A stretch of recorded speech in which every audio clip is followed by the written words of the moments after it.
How's it going? Okay, so if you're hearing this, you're probably like, what's going on? Why are you talking to me like this? Well, so we went through a rebrand. We originally were, speaking of which, we're now Drunken Book Club. But I wanted to keep old episodes alive, so here are the episodes before the main update to Drunken Book Club. These are, episodes that we did on a bunch of different books before we rebranded to Drunken Book Club. I keep referring to us as Drunken Book Club, but also reference, speaking of which is the old podcast. So, there we are. Also, our new socials for this are at DBC_pod for Twitter, and our Patreon is patreon.com/Drunken Book Club. Definitely recommend checking it out. It's only $1 a month, and you can tell us what books to read. Alright, well, that's it. You guys enjoy the episode. Bye-bye.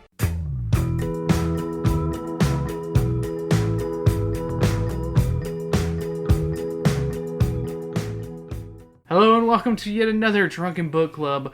I'm your mad scientist host, Christopher the Rupel, joined with... the kid that won't fucking listen to their parents, Sam. So every Goosebumps book? Basically. So, and we read Stay Out of the Basement, a staple of the Goosebumps line. This is the second book in the series, by the way, so we can't really say it's a staple in the line when it's only the second book. But hey, it's Stay Out of the Basement, and this is Drunken Book Club, and as always, we get really drunk before we record this, and then talk about a young adult book. I put that in the wrong order. Alright, so what did you pregame on, hon? So, before I even got home, I pre-gamed on some Bacher cider. And then I had some... I can't remember the brand of the cider. But I had some more cider. And then I'm having Slow Elk Oatmeal Stout. You also had a margarita. Yes, I did also have a I was strawberry... like Cuervo. Margarita. Strawberry, right? Yes. Yeah. And that's what you pre-gamed on? Yes. Yes. Yes. Yosh. Yosh. Why am I abraded? What? And I pre-gamed on a couple things. Before Sam got home, I started nursing a Smirnoff seltzer, like I do. Then I had a burrito, and it made me happy. And then I made a Rhodian Splice. I don't think I've talked about the Rhodian Splice on here I don't think yet. you have. So what a Rhodian Splice is, it's coffee it's 1/3 coffee liquor, 1/3 Irish cream liquor, and then you top it off with some whiskey, and you drink it all down in one shot. It's a pretty tasty little drink. I use honey whiskey because I like the little extra flavor to it. Honey goes well with coffee and cream. Yeah, it does. I was about to say, Sam's had it. It's pretty darn tasty. Yeah. And that got me a little bit started, but I needed more. So I had a strawberry margarita like Sam, and I had a little bit of rum because we don't have any tequila at the moment because I drank it all. And then I'm currently nursing another Smirnoff seltzer. This one is the pink lemonade one. All right, so let's start off as we normally do. The cover. What do you think of this cover, Sam? I thought it was going to be like a home invasion kind of thing. Kind of like that thing breaking out of the basement. Yeah, because what the cover is, we have the classic cover, just so people know, because there are 3 different covers to this book. But this one is the one where it's the hand grabbing the door from the basement, and it says something waiting in the dark. Something's waiting in the dark. And he's got like leaves and shit. He's the Green Man. Yeah. Missing Converse. What? Oh, yeah, it doesn't have well, okay, do you know why, though? This isn't a Tim Jacobus cover. Oh. That's why there's no Converse. Yeah, there's 2 covers in the series that aren't drawn by Tim Jacobus. This is one of them. Yeah, I was about to say, you can kind of tell when you really look at it, because it looks a little too realistic. Jacobus kind of likes a more cartoony look. Yeah. But at the same time, he does do some, normal, regular ones. So it's not as stylized as his typical. Stylized, yeah. He has a good stylized. But there is a Tim Jacobus cover, and it's literally a plant scientist standing in the middle of a room with experiments and shit behind him. Still no Converse. Still no Converse, though. But hey, I bet he'd be wearing Converse if he could. Yeah. But his feet are like elephantitis huge. True. I don't know, just put multiple Converse on the branches. I'll admit, I'm not a big fan of the Tim Jacobus cover. I actually prefer the original one to that one. But the 2011 cover, I think is a kind of a happy medium. It's got that cartoony style that the 2011 ones have, which I like a lot. but it looks like the original cover. Like it's the hand reaching out at the door. But you got like a bunch of like spindly plants, kind of like the original. It's kind of like a mixture. It's like the best of both worlds, if you would. Yeah. So I kind of like the 2011 cover the best of the bunch. Yeah, like I do appreciate the original cover because it kind of reminds me of like a 70s horror movie poster. Yeah. Where it's like the minimalistic. It's just a hand coming out of nowhere and being like, oh shit, what's attached to that hand? Yeah. But it doesn't give away the whole thing. It just, you can tell bits, but not. You're just like, what is that? What is that?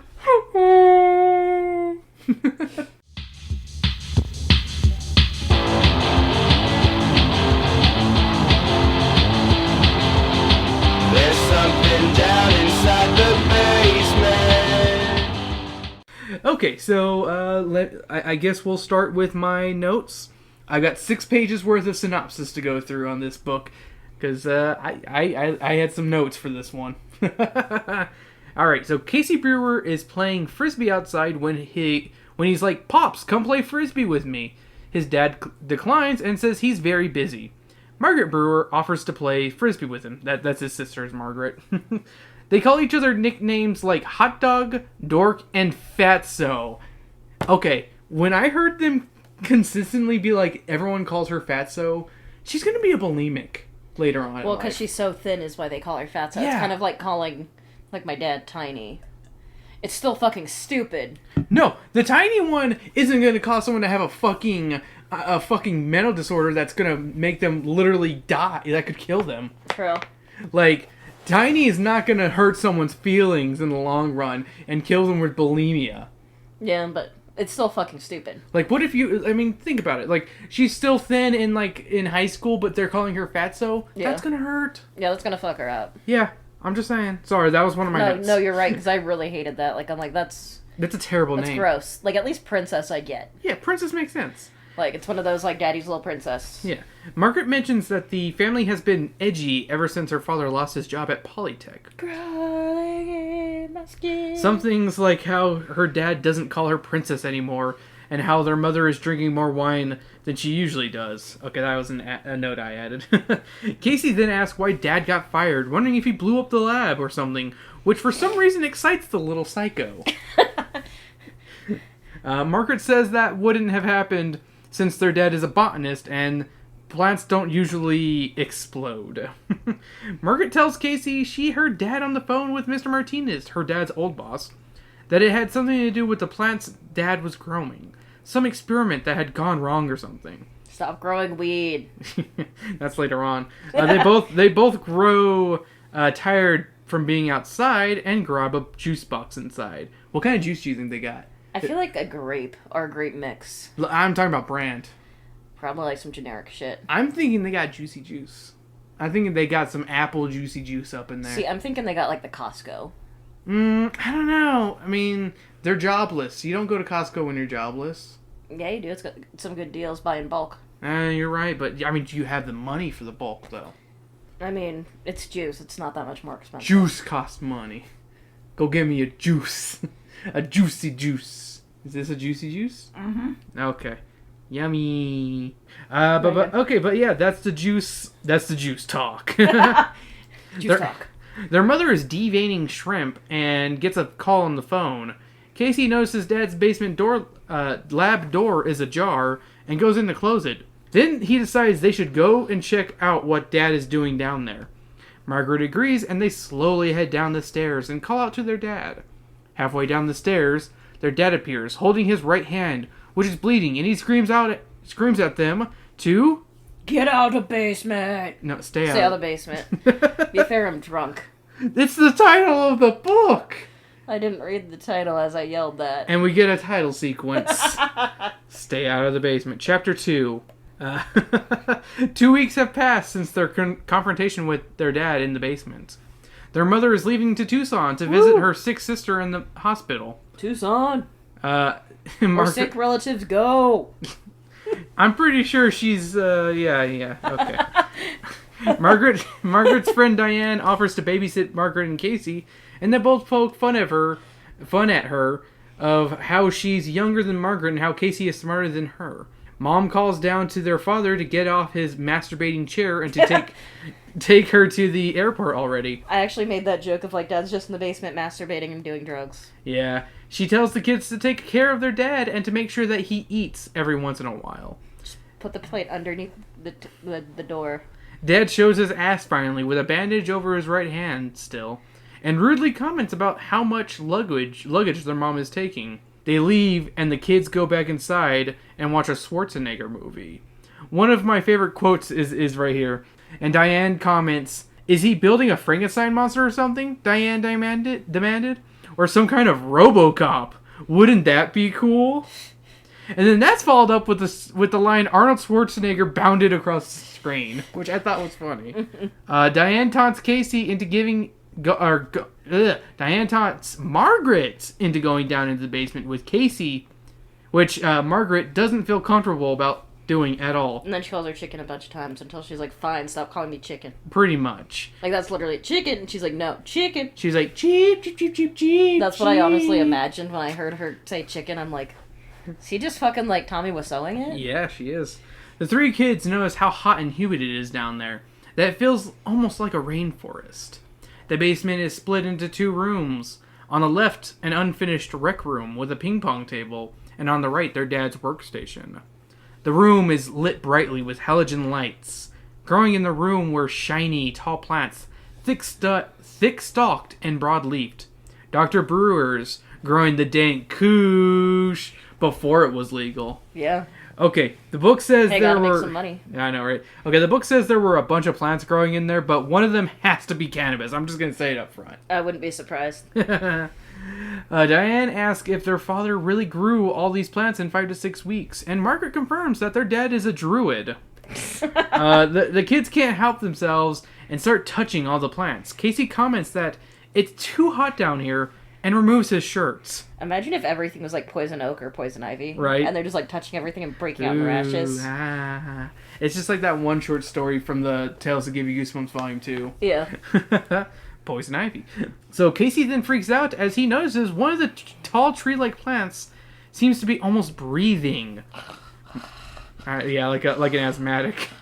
Margaret also hears the rhythmic patterns of breathing coming from the plants. Diane doesn't hear and pokes fun at them.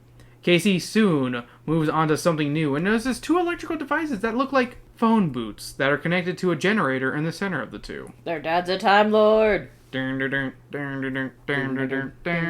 Yes, I know they're police box. Don't come after me after that bullshit, nerds. well, I mean, he could be an American Time Lord like Bill and Ted. Yeah. Bam. So I'm shut just up. saying, you know how Shut up, some, nerds. you know how some pedantic assholes are. Casey then excitedly goes over to one and tries to open it. He then starts to jitter and shake, and we get a lame cliffhanger. Chapter 4. Ding ding. Casey was faking it all along because he's a piece of shit. The girls dogpile the shirtless boy and proceed to tickle him. Yeah, he's shirtless, by the way, throughout this whole thing. But when they hear a moan from across the room, it's the plants. Sorry, it made me cough. Do what I can. The 3 kids decide to leave the creepy basement since the moaning, sighing plants that beckon to children like weird creeps are just a little too creepy. Because they were calling to them. I know, That's but what's the creepy part. Just still moaning. Diane has had enough excitement for one day and leaves. As she leaves, their dad's blue station wagon turns the corner. Margaret asks Casey to make sure the door is shut all the way. He says yeah, but then realizes his boy nips are sticking out and that he left his shirt downstairs. That's a weird way to explain. He's still shirtless. Shirtless chapter break. Chapter 5. Casey wants to go downstairs to retrieve his shirt, but Margaret says it's too late. That dad is parked and coming to the screen door. They bicker about it until Margaret tells him to rush down because their next door neighbor has stopped their dad to have a chat. This will come up later on in the book. The chat doesn't last long, and Casey is taking too long. That one song from Ferris Bueller's Day Off blares in the background as her dad literally stops to smell the roses, and Margaret freaks out.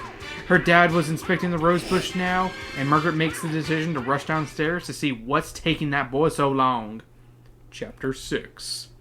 Now this is something I've got to give compliments. Chapter 6 is a really cool chapter, but the book's been kind of like in Margaret's perspective more than anything. But we finally get one that's actually through Casey's perspective. Yeah. Which, I think that's really neat. That's actually probably the most Like, normally in a book, that's actually, like, kind of a normal thing to do. But, like, seeing that in a Goosebumps, especially so early on, it's really cool. Like, it feels like, oh, wow, you don't really change perspectives that often in, like, young adult books. Well, and some things do have fixed perspective, but it's always fun in horror to especially change the perspective. It's just unfortunate that we don't see this kind of writing style anymore in like, too many other Goosebumps books. Yeah. It's just the one. Yeah, it's just the one character, and it's like, can we just get another perspective here? Or if it is a different perspective, it's the same thing happening, so it's just not there. Yeah. It doesn't do anything. So Casey is rushing down the stairs, 2 at a time, and lands hard on the cement floor. He enters the room and sees a shirt that is near a tall, leafy tree, with long tendrils that almost look like it's looking at his shirts. He feels as if the plants were watching him. Then he hears a sudden, low moan coming from the closet that sounded almost human. He continues slowly towards the shirt, building tension by extending the word count. When he finally gets to his shirt, he swears the tendrils from the tree next to him reach out and... oh my god, I just fucked up on this. Reach out, touch faith. Reach out and touch faith. No, he swears that the tendrils are gonna reach out and grab him. And they do! They hold on to him as he tries to escape, but to no avail. Margaret shows up and is shocked to see the plant attached to her brother. She assists in his escape, and they dash towards the stairs, but they both stop as they see their father at the top of the stairs, and his hands are balled up into fists, and his face rigid with anger. He screams, I told you! Stay out of the basement! Chapter break. So, we haven't gotten to the quote, never mind. What? Oh, just like the next thing he says after the... I thought I told you in the during the next chapter. Okay. So, chapter 7. They tell their dad what happened, and he tells them that he's disappointed in them and doesn't yell at them like the last time. Which is honestly worse. Yeah? Like, honestly, like, have you ever just had a parent just go, like, I'm disappointed in you, and not say, like... Well, when you say it like your dad, so your dad has said it to you before, hasn't he? No, honestly, my mom is worse with it. And it's more because it's like you expect the yell. Yeah. Your body is braced for the yell when it's just like, I'm disappointed in you. Yeah. It's just, it's laying there where it's like, can't you just, like, say, like, yell at me, do something. But no. And then it's just there. My parents never said that. They just yelled at me. So I react to everything as yelling. I know. Woohoo! Da-da-da-da-da-da-da. Fuck you, Weiss. Why? That's the first name I could think of. I love you, Weiss. I was gonna say, don't take that personally, Lise. Take it personal. That he loves you. That's been a shotgun blast to come on his face. Wow, that's so weird. I'm tired. Give me a break. That's just weird, though. Okay, but he sits them down by the kitchen table, and the kids ask about the plants, but he only says that he'll explain them in the future. They sit there awkwardly and beg for a tour of the basement, and he says no and gets back to work. The kids say he's acting weird and emotionless, but honestly, he's acting pretty normal for a man whose wife just left him for a Tucson lesbian kinship. I mean, really.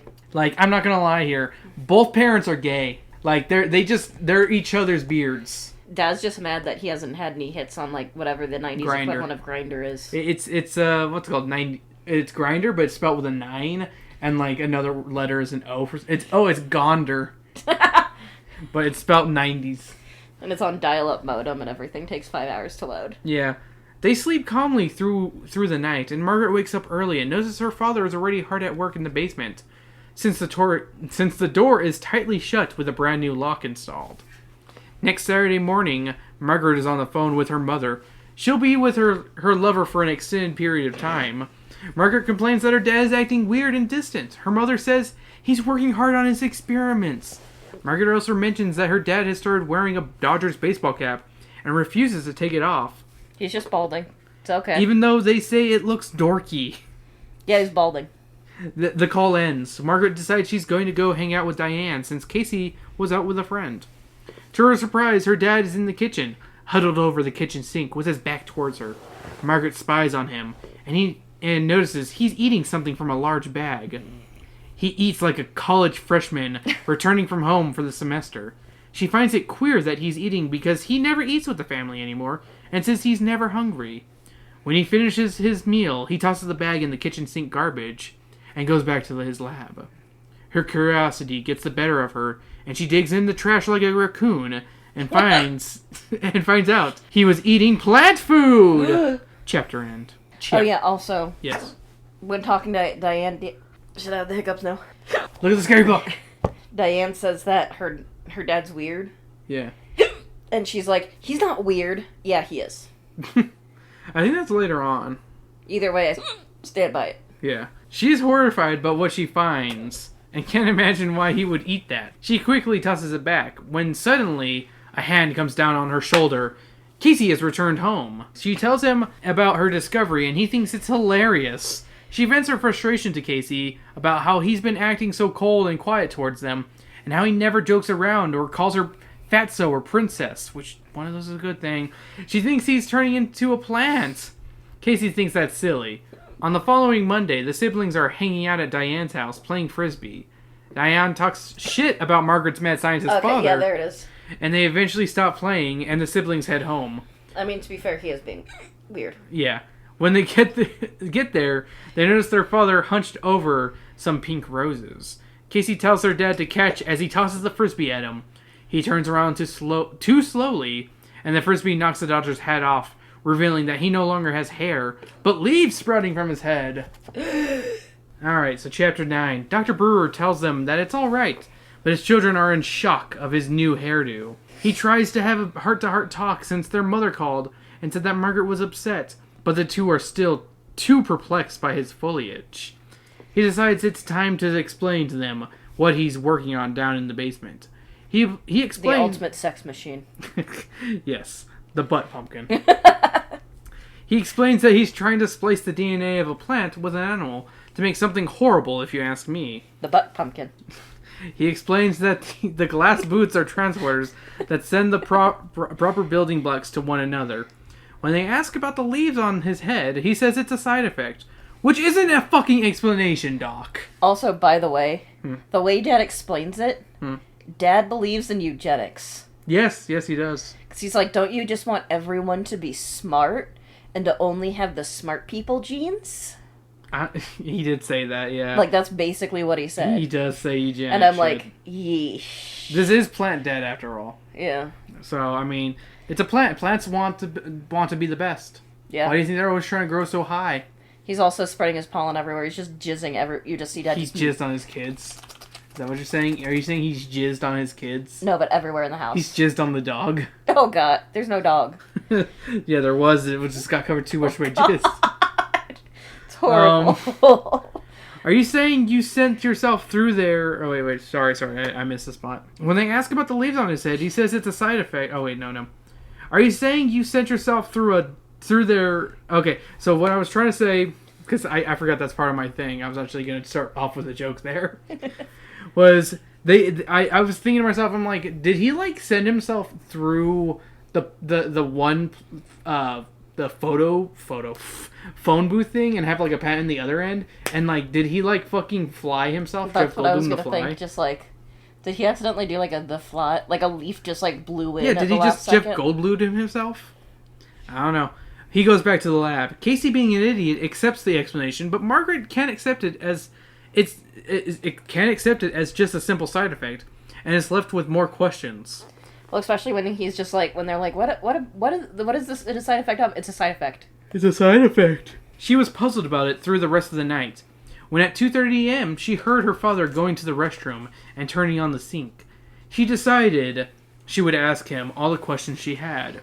She stealthily headed to the bathroom, but before she could interrupt his late-night J.O. session, she notices that he was removing the bandage on his hand, and when he had it off, she noticed it was still bleeding, but he wasn't bleeding normal red blood. His blood was green! In fear, she ran back to her bedroom, but the floor creaked beneath her and she knew she was busted. She made it back to her room, but not before her dad could call out for her or her brother. Margaret fears he knows she was still out and will come and get her. So, I just want to say this probably has one of the worst things for me personally. Yeah. In any Goosebumps book. Okay. What must it feel like? Green leaves pushing up from your pores, uncurling against her head. Like, just that, like... That, like feel. The I was gonna say, I can't remember. The body horror. Yeah, well, and also, like, you know, like, the thing, like, the fear of, like, stuff coming out of, like, holes in your skin? Yeah. That. Okay. I can't remember the term, and I didn't look it up, but yeah. So Margaret can't get back to sleep because she is terrified of what her father may do. She realizes that he's not coming after her, and she can't get to bed. She eventually goes downstairs to get a glass of water. When she gets the water bottle, a hand comes down on her shoulder. Yet again, it's Casey, and he asks why she's still up. They both explain that they have so much on their mind with Dad, but they're interrupted by a moan, filled with sadness coming from the basement. More sadness. That's better.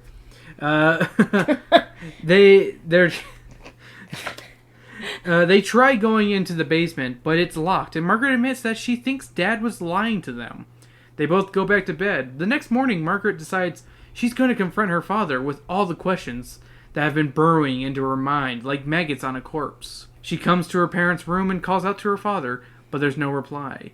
She goes in to check, and finds a sour odor in the air, aka her dad's post-JO smell, and that the bed is filled with dirt, bugs, and earthworms. Ew. Just ew. Yeah, that's just gross, dude. Chapter 11. Casey wakes up 2 hours after Margaret's discovery. She takes him outside and tells him what she saw that night and this morning. Both of them are unsure of what to do, whether to contact their mother or even the police. They ponder about it until noon, when the kitchen door opens and their father calls them inside. He's made them lunch, much to their astonishment. Margaret wishes to speak with him, but he ignores her. The meal he has prepared looks like green mashed potatoes. He wants them to try it and calls them his guinea pigs. He also mentions that Mom may be coming home soon since Aunt Eleanor, quote-unquote, is doing better. It's like it's like the Victorian your aunt, where it's not really just the person your mom bangs. He then demands that the children eat their lunch. After much yelling, Margaret lifts the spoon slowly to her mouth. And a chapter break happens. Dun, dun, dun, dun, dun. Chapter 12. Or wait. Yes, Chapter 12.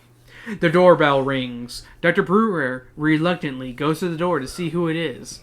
While he does that, the kids dump their disgusting meals in the trash. They then go and see who it is at the door.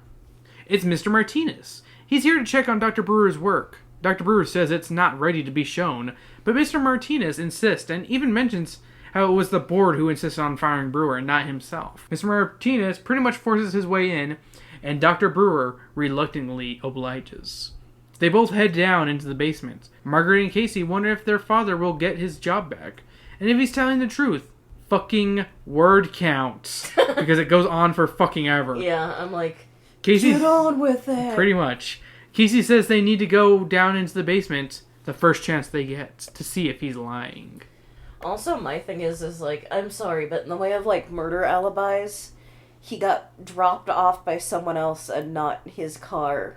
Oh yeah, I forgot to mention that. Yeah, Mr. Martinez, his car is in the shop and someone dropped him off. It's at some rando's house. Yeah. I'm like, wow, this is like a How to Get Murdered 101. Shh. Chapter 13.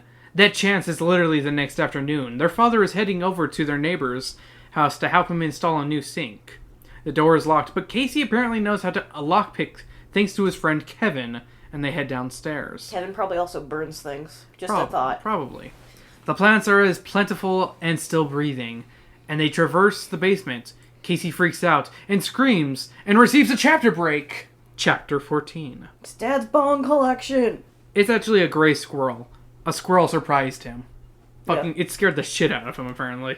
Which, you know what? That's kind of fair. Like, whenever something, like, falls, like, unexpectedly to the ground, like, I kind of have, like, the adverse reaction. Like, if it's something that's small, I think it's a mouse. Because I'm used to seeing mice sometimes scurrying away back from one of my old jobs. Because we had a mouse problem. And, like, every now and then you would see a mouse scurry around and you'd be like, oh my god, what the fuck?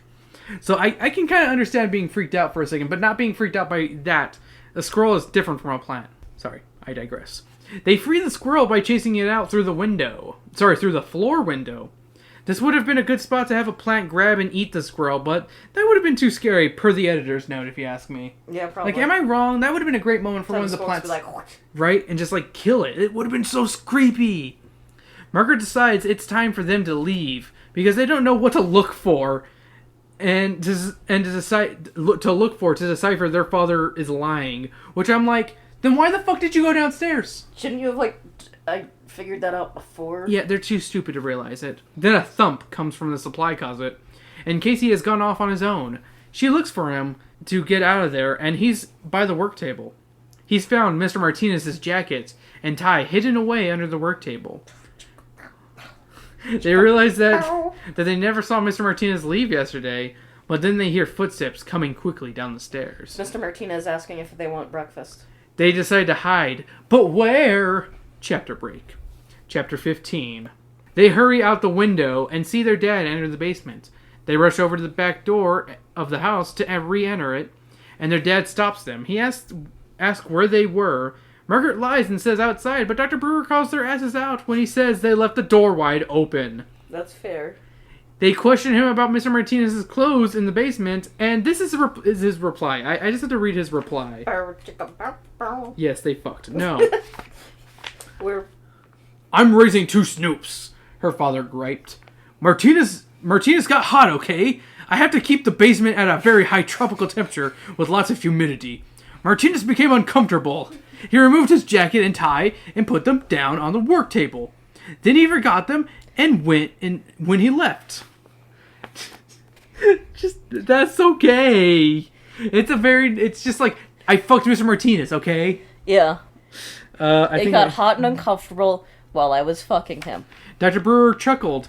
I think he was in a state of shock from everything I showed him down there. It's no wonder he forgot his things.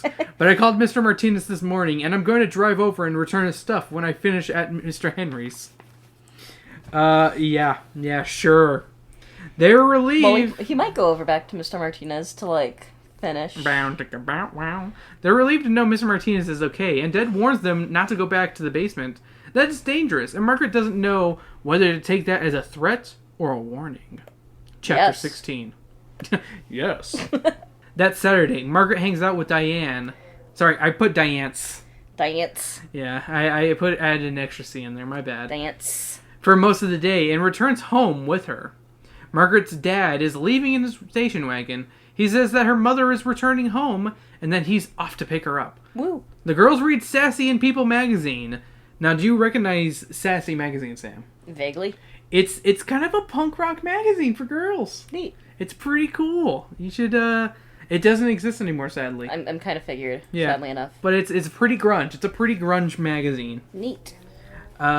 Before Diane has to leave for piano class that she's running late for. Casey finds Margaret and wants to fly kites since it's windy enough. He thinks the kites are in the basement and insists on breaking in there again. For fucking kites. He does so, and they both go searching for the kites. As they're rummaging through boxes, they find a pair of black shoes and blue trousers. Like the ones Mr. Martinez was wearing. They check the wallet and find an American Express card with his name on it. They then go on a shopping spree. What are his trousers doing down there? Alright, I have to read the first paragraph of chapter 17. I didn't put the page, damn it. Okay. Dad lied! Casey said, staring in horror at the wallet in his hands. Mr. Martinez might leave without his jacket, but he wouldn't leave without his pants and shoes. I thought that was the funniest fucking thing. Well, he might come without his pants and shoes. Ayo. But he wouldn't leave without them. I'm making a joke. Let me have my dumb joke. He wouldn't leave without them. Let me have my dumb joke. The kids are in pure shock, and they hear the thumping from the closet again. They believe it to be Mr. Martinez, and try to let him out. They realize that the door isn't just locked, but it's nailed shut with a 2x4. Casey finds a claw hammer, and they work together to pry the nails from the board. After the board is removed, they have another problem, the locked door. Casey is unsure of how to pick the lock on it, so they try to pry the door open and eventually do so. To their surprise, something horrible is inside the closet. A chapter break. Chapter 18. Inside the closet are more plants! But not normal ones, mind you. Plants with human features such as arms, legs, and fingers. And a couple of them even have faces. So all I could think of with that is, I don't know why, but all I could think of was the spy head in Meet the Medic that killed me. Kill me. But it's literally a head in a petri dish. Yeah, but that kind of feel of just like this feels like a fucking Cronenberg fucking movie. That's what it fucking feels like. But all I could think of was just kind of that. I don't know why. Kill me. Which is, I mean, and you know what's funny? I think this predated Alien Resurrection, and that's where the kill me originated, if I'm not mistaken, where it's like a bunch of clones of Sigourney Weaver's character, Ripley. Where she's like, she finds one and one's like, kill me. And she gets a flamethrower and fucking kills them all. It's actually one of the best scenes in the franchise from probably one of the worst movies in the franchise. Thank you for your friendship. And merciful death! That doesn't fit here, shut up. It kind of does, I mean, it is an affront to God. And merciful death. The kids are terrified, but what they see and The kids are terrified by what they see and try leaving, but not before Margaret notices something else. Besides human-plant hybrids, it's their dad. He's tied and gagged on the floor. Margaret rushes to untie him, but Casey stops her and exclaims, "That can't be their dad! He's picking up Mom! And we're gonna be late for prom!" All the plants in the room let out a chorus of moans in unison. Which, I just had to be like, what the fuck's up with that line? Margaret decides she's freeing their father, but Casey stops her and points out that he has leaves growing out from his head. Margaret insists that they should at least hear him out and remove the tape that was gagging him. He explains that he's their real father and that he's been replaced with a plant copy of himself. He also points out a near-naked, bound and gagged Mr. Martinez near the wall. Margaret decides to free the dad. He stretches and runs out of the room and grabs an axe. His face, filled with determination, starts towards the now frightened kids with another chapter break. Chapter 19. The father they let loose was still coming towards them, and then, when suddenly, from the stairs, they hear rapid footsteps. It's their mother and another father. The one who just got home yells at the kids for being in the basement and letting loose the fake Dr. Brewer, but the other one with the axe exclaims, "He's the real Brewer, and the other one is a fake." Also, Mom also yells at the kids, and all I could think of was, like, your husband committed X. No. Can you say, do you remember what she said? What have you done? Kids, what have you done? Kids, what have you done?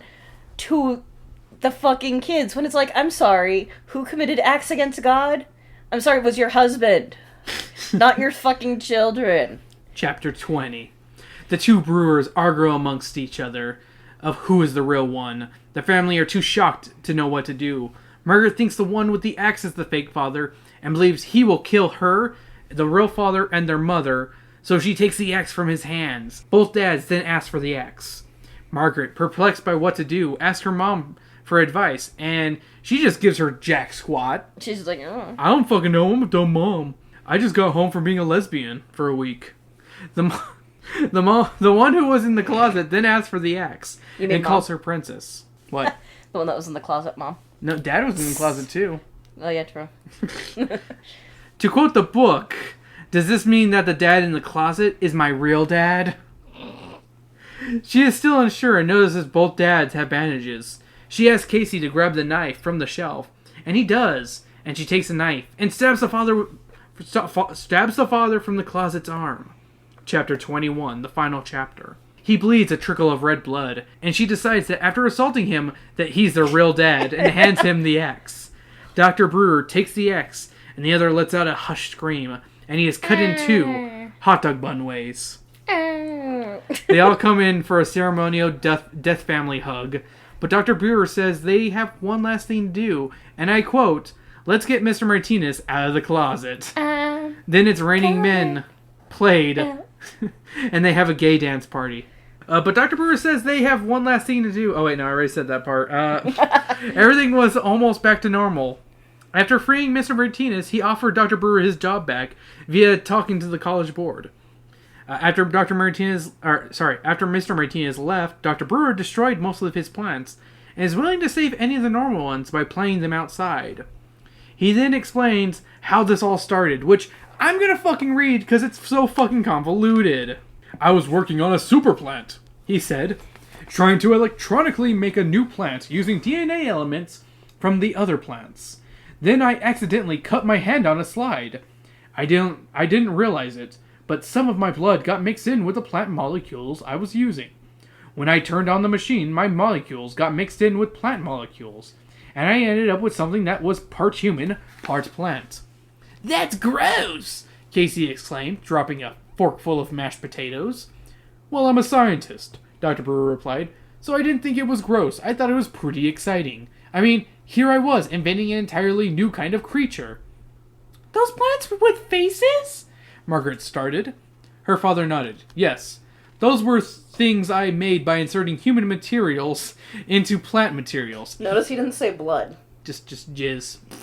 I mean, it's less painful than cutting yourself. I mean, yeah. After a certain while... I kept putting them in the supply closet. I got carried away.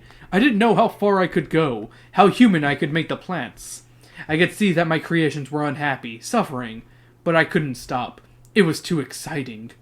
The buttkin was his favorite. He took a long drink of water from his glass. You didn't tell me any of this, Mrs. Brewer said, shaking her head. I couldn't, he said. I couldn't tell anyone. I was too involved. Then one day, I went too far. I created a plant that was an exact copy of me in almost every way.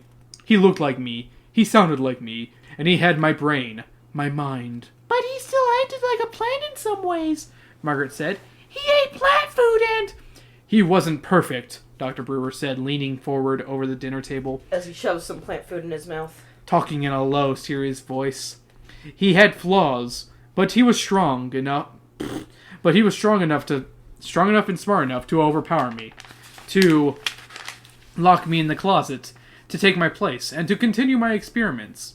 And when Mr. Martinez arrived unexpectedly, he locked Martinez in the closet too, so that his secret would be safe. Was the head full of hairs one of the flaws? Casey asked. Dr. Brewer nodded. Yes, he was almost a perfect clone of me, except a perfect human, but not quite. But Dad, Margaret said, pointing, you have leaves on your head too. He reached up and pulled one off. I know, he said, making a disgusted face. That's really gross, huh? Everyone agreed. Well, when I cut my hand, some of the plant materials mixed with my blood got into my system, he explained, and then I turned on the machine. The machine created a strong chemical reaction between the plant materials and my blood. Then my hair fell out overnight, and the leaves immediately started to sprout. Don't worry, guys, the leaves are falling out already. I think my hair will grow back. It doesn't. It remains bald forever. Bald! Bald! By the end of the week, Dr. Brewer had destroyed nearly all the plants, and had started a bonfire to get rid of them all, and most of his equipment was headed back to the university as he got his job back. On Saturday, they were buying a pool table for their new basement rec room, and on Sunday, Margaret relaxed in the backyard when this happens. Sam, do you want to read the last page? Howdy. Sorry, I'll actually read the... No, I'm going to read it now. I'll read it. No, you lost read your it. privilege of reading I'll with read that it. shit. She heard the whisper at her feet. Margaret. She looked down to see a small yellow flower nudging her ankle. Margaret, the flower whispered. Help me. Please, help me. I'm your father. Really. I'm your real father. Alrighty, so what did you think about this one, Sam?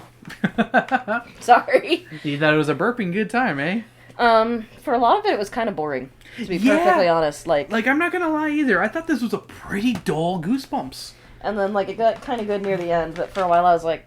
It was a lot of word counting feel. Yeah. Like, I felt like he was really trying to push the word count. And it because he was- kept repeating himself over and over again. And it was really, really, really, really, really, really, really gross.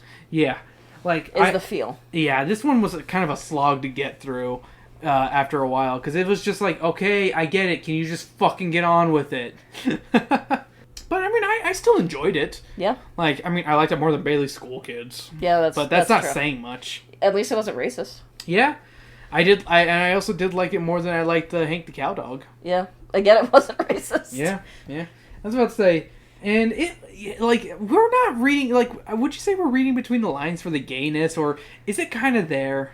There's at least, like, the subtext is at least pretty broad, whether or not it's... like, I hate to be the one who says it, but there's some pretty broad gay strokes here. Yeah, I was gonna say, I wouldn't necessarily say it's part of the text, but Yeah. there's definitely a lot of subtext that says it's pretty gay. Super subtext. Super sub. Which one's a sub, Mr. Martinez or Mr. Brewer, Dr. Brewer? I'm gonna say Mr. Martinez just out of guess. Yeah. Yeah, I feel like this is a surprisingly gay book, which is kind of neat. Yeah. Like, it's kind of become part of the whole fan community that it's pretty gay. Yeah. There's actually someone I follow on Twitter. She loves the crap out of this book and thinks it's super gay, which I'm like, it could be a better gay book. Yeah. Like, I mean, for all the fucking, would it be overtones? Yeah, I guess overtones, because it's not necessarily, like, straight, but because there's a lot of gay overtones in this. Yeah. Like literally, there are quotes that say, hey, let's get him out of the closet. Like, yeah, it's not supposed to be gay, but I'm just saying, they could have just been like, hey, let's get Mr. Martinez out. Let's untie him. Let's free Mr. Martinez. Not, let's get him out of the closet. Yeah. Like, that was unnecessary adding. I'm just saying. You could have, again, there's ways you could have said it that isn't an insinuation to the gay community. I mean, Stein's just an ally, I guess. Yeah. Also, something else I noticed in this book is that very early on, Casey's like, Dad doesn't play Nintendo with me anymore. And I feel like Stein was a Nintendo boy, while K.A. Applegate, the writer for Animorphs, was a Sega gal. Yeah. Because she mentioned Sega in hers. Yeah. Even though the Animorphs game came out on N64, if I'm not mistaken. Hey, it's whatever they'll take. It could have come out on Genesis. Or not Genesis, Dreamcast. It could have, but I mean, if also Nintendo. And it would have had the same amount of people playing it. I got you there, didn't it? Yeah. Yeah, I got the burp right out of you. I was about to say, I'm not. I wouldn't say I'm disappointed, but like, out of 5, what would you give this? I give it like a 3 out of 5. Same. Like, it's not bad. I wouldn't necessarily, like, if my nephew was a little older and he wanted to read it, I wouldn't go, no, don't. Yeah. But I also wouldn't be like, I would probably have him read this one before I would let him read not Stay Out of the Basement, but Welcome to Dead House, because that one was kind of creepy. But yeah, it's one of those, like, I wouldn't necessarily tell him no, but I wouldn't necessarily be like, this is the Goosebumps you have to read. Yeah. I was about to say, if I'm going to do that, it's going to be Haunted Mask. I'm always going to be like, Haunted Mask is the one you should always read. Yeah. Like, that's the best of the bunch right there. What's good? One Eye at Horrorline's also a really good one. But I was about to say, when I come down to the stereotypical ones, those are like the stereotypical ones that are good. But I mean, it's part of the lexicon. People do like Stay Out of the Basement. It's got its fans. Yeah. And I can understand the fandom for it, but at the same time, I think it just has way too much word fill. Yeah. Like, that's its biggest problem. It's just like, Stein was just putting way too much word fill. He needed to get his word count up to... Yeah, and like, after, oh my god, and like every fucking time there was a chapter. Why are there 22 chapters in this book? This book needed only like 18 tops. Yeah, and I was gonna say, that's still very much... You could probably make it less if you really wanted to. Yeah, I was about to say, like, the 21 chapters was a bit much here. Like, I felt like there was plenty of times where it could have just been like a page break and been like, ooh, but Stein has to have his scares, his chapter break scares to want kids to keep reading. Well, and kids also feel good when you say, I've read this many chapters. Yeah, that is true. Like, I remember, I think it was a joke in Family Guy, where they were talking about the Da Vinci Code, and how, like, the chapters are all only a few pages longer, so you feel super smart for reading it. Yeah, I won't lie. I've read a couple books like that where I was like, yeah, it's only a few chapters long. Or you're like, I read 3 chapters, and it's like, that's 6 pages. Yeah. Yeah, I was about to say, I wouldn't say I'm disappointed by this book, though. Yeah, like, no, I I didn't wouldn't have say high that. expectations. But I wouldn't say it's, like, the book you need to read. Yeah, nah. I was about to say, if we continue going down, like, in order, Monster Blood is definitely the one that's the worst of the trilogy. Because, like, I consider the first 3 books a trilogy because they were all released in July. Like, all at the same time. Yeah. And that one's probably the worst of the bunch. So, any final word? Any final comments, Sam? Stay out of the basement. Stay out of the basement, indeed. And hey... And stay out of the closet. Be true to you. Yeah, be true to you. Martinez, Brewer, love each other. Hey, that should be a 4-family home. I'm just saying, four parents. Yeah. Okay. Side tangent time about, like, having a huge family, but the guy who created Wonder Woman, he was the only guy, but he had, like 3 women living with him, and they all had, like, their own kids with each other, but at the same time, it was, like, they were all able to go on and do their own jobs and able to take care of the kids and live a really good life. Yeah. I feel like, be yourself, you know? Hey, Dr. Brewer obviously has, like I would say I can't think of the term when like he still I feel like he still loves his wife, Like but not in the sexual way. like a non-romantic. Yeah. Like they still have love for each other and love for their kids, and they could easily raise the kids in a 4-family home. You mean a 4-parent home? Four family. No, the kids are gone. Fuck them kids. Sometimes a family can just be 4 dads and no children. You mean 2 moms and 2 dads and no children? No, all I could think of was, I can't remember what it was, but somebody made a Steven Universe joke where it was like 4 moms and no children. It was like pre-Steven. Yeah. And there was another one where it was just like a bunch of dads and no children. Yeah. That's funny. But yeah, I mean, I kind of think that, like, they should be true to themselves and be, hey, don't go off to Tucson to go with a fling with a Tucson lesbian. Just because, hey, they're hot around here doesn't mean you should be doing that. Bring them to California, they'll love it. They'll love it! Go to California. California. I'm not making reference to the wizard. See, I was thinking about Clarence. What? With the teacher that always wants to go to California. Ah, okay, yeah. I remember her, yeah. I thought you were making reference to freaking the wizard with the kid who's like, California. No, I was making that reference of the teacher that just wants to go to California so bad. Yeah. She's probably from that city, that state, and she's like, I want to move away. Or she just doesn't want to be in a small town in Arizona. Yeah. Oh, which sucks. Yeah, I was going to say, a small town in Arizona is not fun. No. A small town anywhere stinks. Yeah. So, Whereas at least, like, Tucson, Phoenix, or Flagstaff, you have other shit. Yeah. That's what I say. We got areas to go to. We got places to see. People go. Yeah. Should we start dropping all the stuff? Yeah, let's drop this stuff. All right. So, hey, if you enjoyed what you heard, make sure to like, subscribe, all that fun jazz, wherever you're listening to us. Hey, if you're listening to us on iTunes, leave a review. A good review helps people find us. If you're listening to us on SoundCloud, leave a heart. I love hearts. They give me power. You heart hearts. I heart hearts. Thank you, Sam. You have a heart on for hearts. Get out of here. You can find her at Berserker Rose. On Twitter and Instagram. Now you don't get to talk anymore. Okay. But hey, and we also have a website. It's speakingofwhich.org. So if you do subscribe on the email, and you can also listen to our podcast on the pages there. And hell, if you're interested in trying to find a specific episode that you can't remember the title of, type in a keyword and it may just show up. It's pretty cool. I've done it. I typed in a word, and bam, it was there. I typed in I got a lot of podcasts. But no, it's a really good website. I really do love using it. I use it myself to try to find episodes, because I'm like, Spotify, I have to scroll through because there's so many damn episodes. I just type it in, and bam, it's there. That's a plus to me, honestly. And there's no search feature on Spotify for episodes, if I remember correctly. As far as I know, it's like if you type it into Spotify, like the search normally, but we're not a big enough podcast to get that, I feel. Yeah. Which kind of bites. They should really have a search feature on Spotify, but whatever. And we also have a Patreon at patreon.com/speakingofwhich. $1 gets all the content. You get a bonus episode every week. You get the episodes of the podcast and our YouTube shows early, like a lot early, and it's pretty tight. You also get cut content, our show notes, whatever you want. And hell, if you recommend something, we will do it within reason. Yeah. I was about to say, like, I think we talk about that in the next episode of what we may or may not do, kind of thing.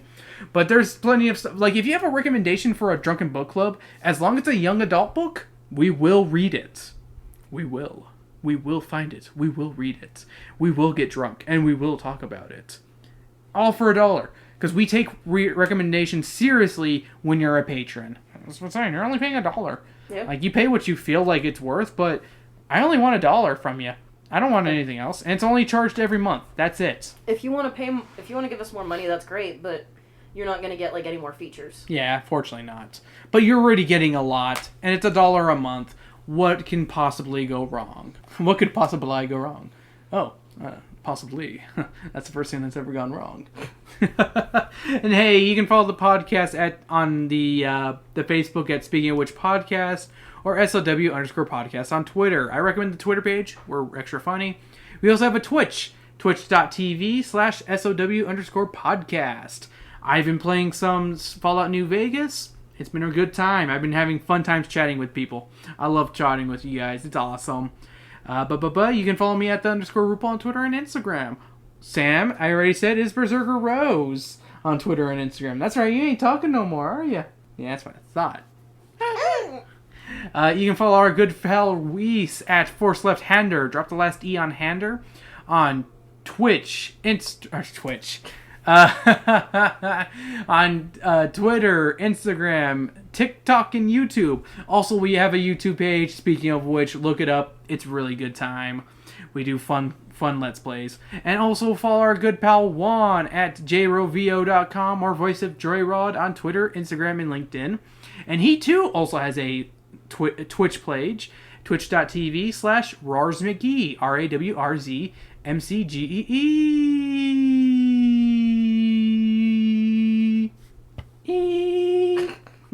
I knew the E. What do you get, Sam?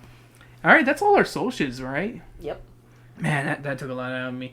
What song do you think we should go out on, Sam? What about, like, an Earth Day song? I don't know, like, Earth Day songs. I don't know any either. How about The Green Man by Typo Negative? That works. Alright, we're going off on Typo Negative, Green Man. You guys stay cool out there. Yet again, join the Patreon, donate, give us recommendations. We love recommendations, and we will take them. Because we love your ideas, because you guys are filled with such smart ideas. Nom, nom, nom, nom, nom. That's me eating your brains, because you're just filling me with ideas. Stop eating our brains.